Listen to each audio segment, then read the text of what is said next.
This is the team of Island Air. Every day, they risk everything. The Kodiak peaks and wicked seas make the island the world's most treacherous place to fly.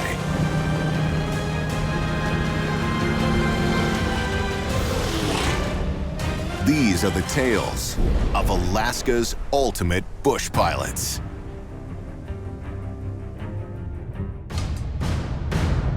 Kodiak Island, one of the most volatile areas of Alaska. Kodiak's extreme weather, rugged landscape, and rough seas make this place the deadliest piece of the planet to access by bush plane.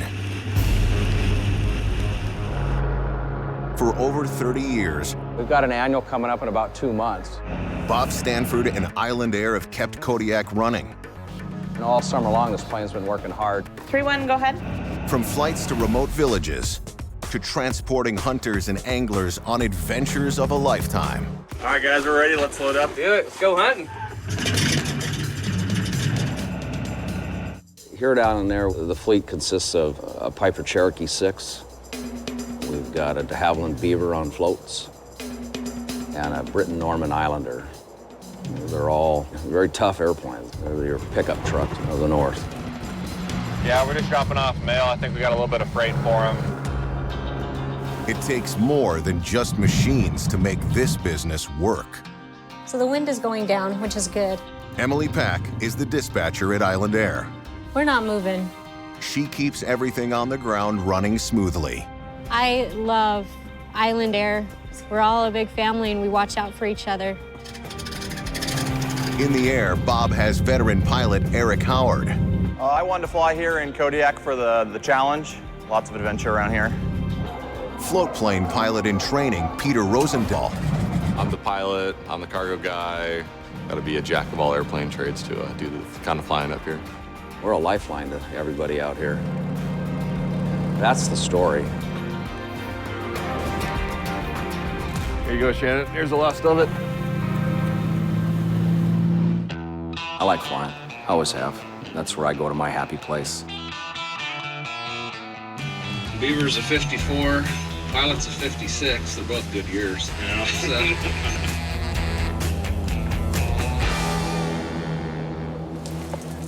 1,000 scattered, ceiling 1,800 broken, 3,000 overcast, temperature 7, dew point. Meteorologist Craig Eckert forecasts the weather on Kodiak. So this evening's storm should be pretty interesting. Here's the main front from this giant low out in the Bering Sea. Precipitation is all on right over Kodiak. This looks like 35, maybe 40 knots. 3 days ago, Bob dropped off a couple hunters in Hidden Basin. The storm has turned their trip of a lifetime into a nightmare. We're in a bad spot. We need help. The wind speeds have reached 50 miles per hour and have destroyed their tent. Without shelter, hypothermia could set in within a matter of hours. We need something. We need help. The hunters are requesting an emergency rescue flight. But the weather has grounded Island Air's planes. 40 miles per hour is a no-go for our airplanes. From the forecast, we got 2 more days of bad winds coming and rain. We know we're not flying. We're used to fast-moving weather, but it's not moving. It's just sitting here churning away on us. The hunters need help. We're soaking wet, we're cold. But it's not coming anytime soon.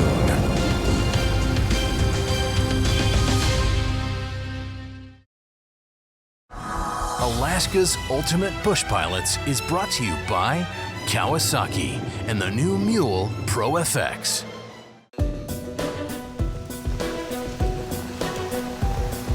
A massive storm has brought Kodiak's air traffic to a standstill. Bearing the brunt of the weather, a group of hunters in Hidden Basin. We need help and we need it soon. They've called Island Air for an emergency rescue flight, but the planes are grounded because of a severe storm. The weather's the biggest obstacle. These low pressure areas built out there in that environment, and they just come barreling down, you know, along the Alaska Peninsula. And, you know, it's bad is when they stop and decide to park here for a little while. This storm's not moving. So all the hunters can do is hunker down and wait.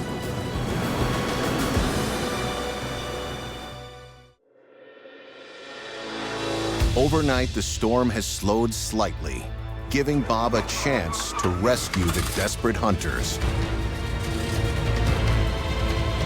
Looked out there, the wind's dropped. I see sunshine out to the east. It's like, you know, go time.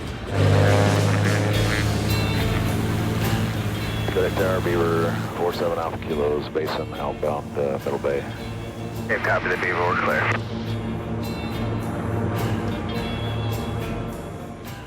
And I saw that winds down and weather break. You don't know when they're going to come, but when they do, you just kick it gear. Off we go.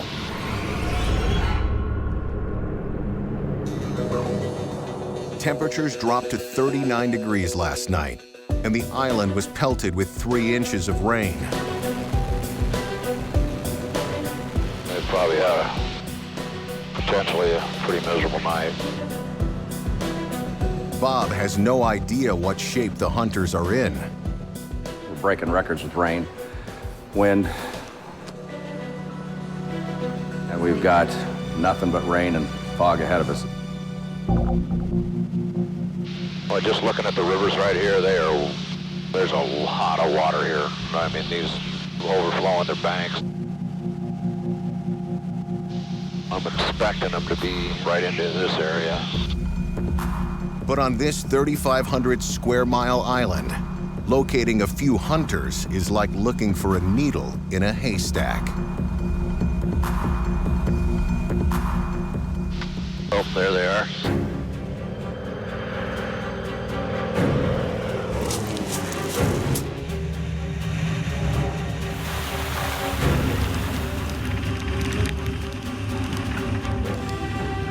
It's an interesting tent set up there with the tarp. I'm guessing the wind came falling through here and just blew their whole camp flat. It's a good way to stay warm and dry right there. Hey, how you guys doing? Got swamped. Well, that's where we were sleeping tonight. The hunters have survived the frigid night by using their tarp as shelter. Can't stay out there for long without a tent, so. We're surprised he came and we're happy to see it. I asked him about blowing 40, 50, he goes, oh, above that. Trying to keep the tent up, standing there, it breaks flat. They don't have a single dry item in their camp. The break in the storm is quickly coming to an end.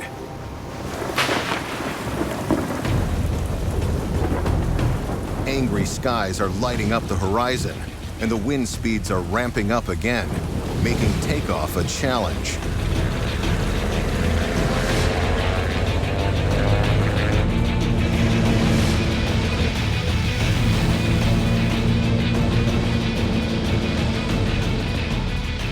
There's a big swell there, 10-foot seas.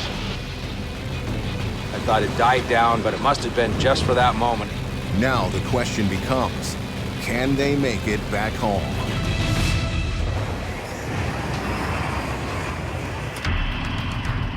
Unwavering commitment is a requirement in this dangerous business. So we're definitely not going anywhere today. I don't want to say definitely, but the weather's really not looking good.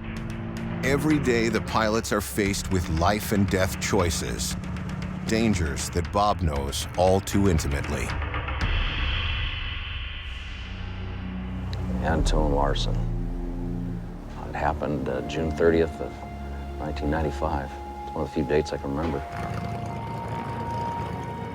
We flew out to a village and picked up a group of people. They were all close friends. We all knew each other. There was a line of 9 of us, and I was in the lead. I flew around a place called Unazinki Narrows, which is all over water. I had this gut feeling to hang around and wait for Chris. You know, everything in my life, my natural life, told me this is not what I should do. I flew down to the basin, landed in the channel. Chris got into the pass, but he tried to turn around at the very narrowest portion of the pass.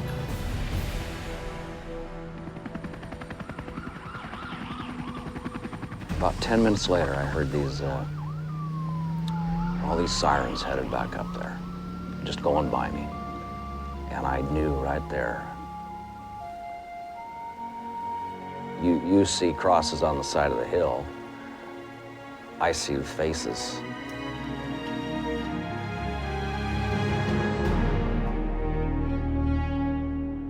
It changed me as a pilot. It changed me as a person.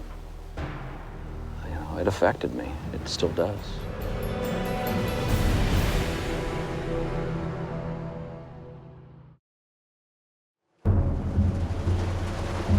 Gale force winds and heavy rains have hit Kodiak Island. A break in the system has allowed Island Air to rescue the hunters from Hidden Basin. But the calm window in the storm is closing fast. Bob has precious little time to make it back to base. There is quite a swell. In these big seas easterly, it just shows right in the water, so in between those areas, you're going to have shears. Shears are quick changes in wind direction that can be deadly. I'm just going to stay down. Mission accomplished. We work the windows, that's what we got to do. We wanted to stay out 6 days.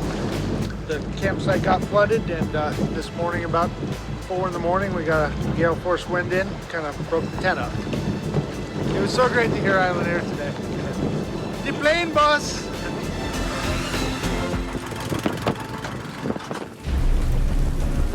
Kodiak is one of the toughest places to fly in the world. Rapidly changing weather, rough seas, and high mountain peaks make this a location that only the best pilots can navigate.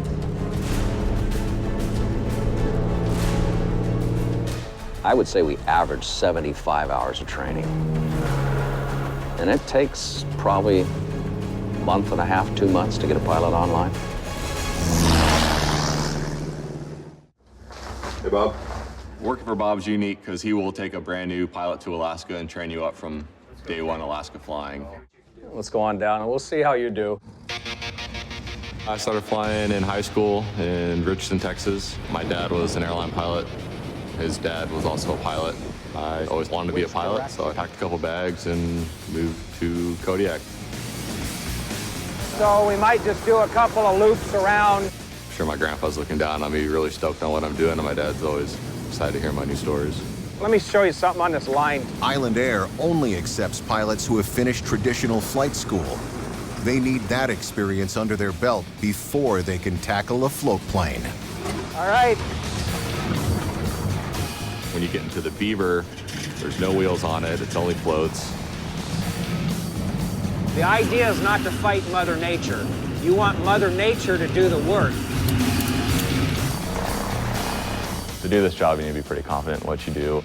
You definitely learn from your mistakes. So we're just gonna practice sailing into this ramp. He's tacking the plane, basically driving it right in front of the ramp, and then he's gonna shut it off if all goes right. Ready? You notice how it shifts? So the plane will consistently move this way, so he has to get over on the corner, and it'll slide back to it. But the only way to figure that out is miss the dock 20 times. You come this way. This is a fun stuff. If you don't like it, this ain't a good place to come fly. How much fuel's he got on board? Add a little power. Cut it. Cut it, cut it, cut it, it's there! Bob knows what he's doing, and he can be pretty intense. He'll let you know when you're doing something wrong, and he'll let you know when you're doing something right. Now swing your tail that way. Cut it! Too late, too late. So you had it perfect, but you had to kill the engine. You can either fly or you can't when they come to me. I go out and figure that out really quickly. What I want to know is how to apply them for our environment. All right, good job. You can see yourself grow. I'm a completely different pilot than I was when I got up here. We're just gonna call it good for now. Okay. Yeah, I'll be in about 7 minutes. Flying is second nature to veteran pilot Bob Stanford. So I got some gusts coming here. He's had his wings for 30 years and has weathered everything Kodiak has thrown at him.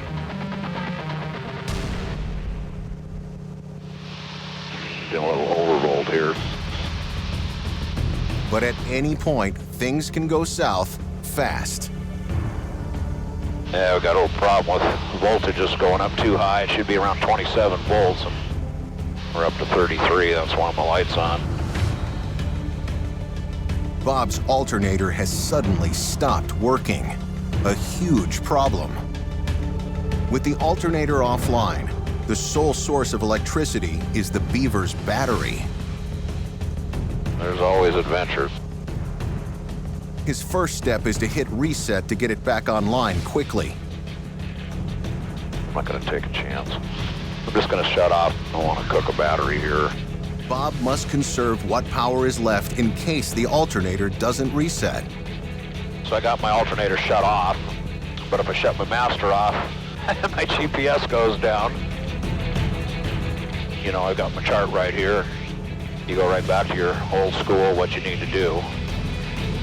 A younger pilot might panic, but with thousands of hours in the pilot's seat, it's no big deal to Bob.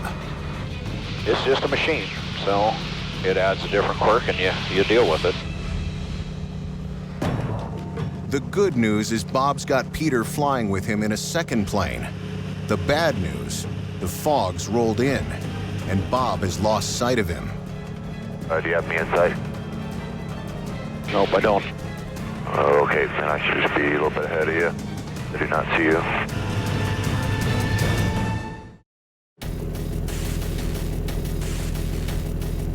Been a little overrolled here.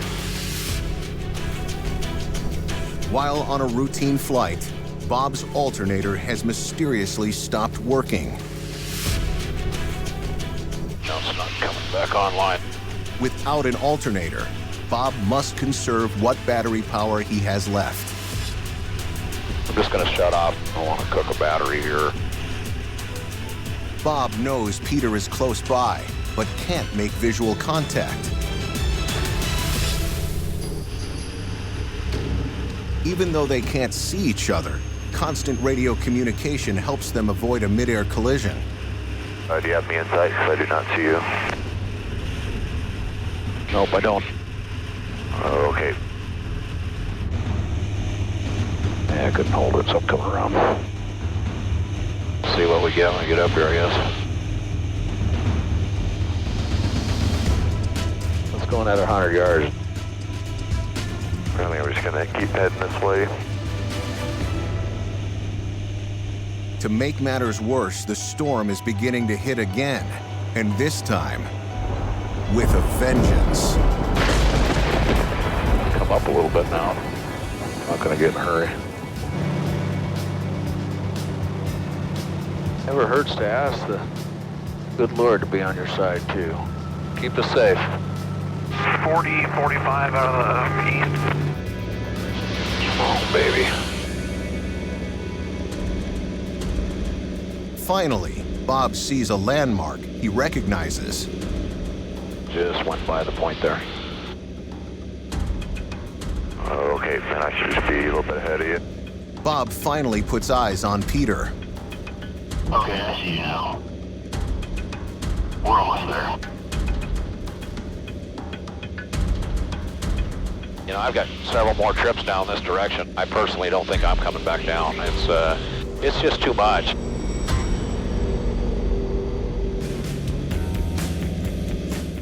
Kodiak Tower, Beaver 47 Alpha Kilos off Calson Bay for the base on West Papa.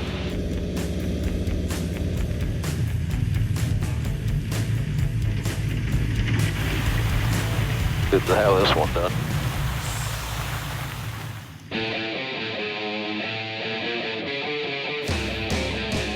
Adam Lutz has been an airplane mechanic in Alaska for the past 10 years. You earn your pay on a day like this. One of his favorite planes to work on is the de Havilland Beaver. These Beavers are a part of history. They're monsters. That's it.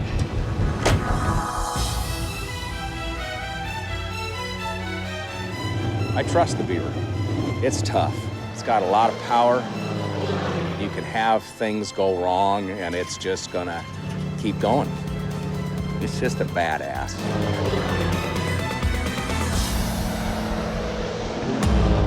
For the team of Island Air, being Kodiak's lifeline is more than a business. It's a passion. I think Kodiak pilots are some of the best in the world. We have to deal with a lot of weather. Your younger pilots, when they first get here, they're scared to death. They have a healthy awareness of what's going on. If I can't impart what I know to the pilots that work here, then I've failed.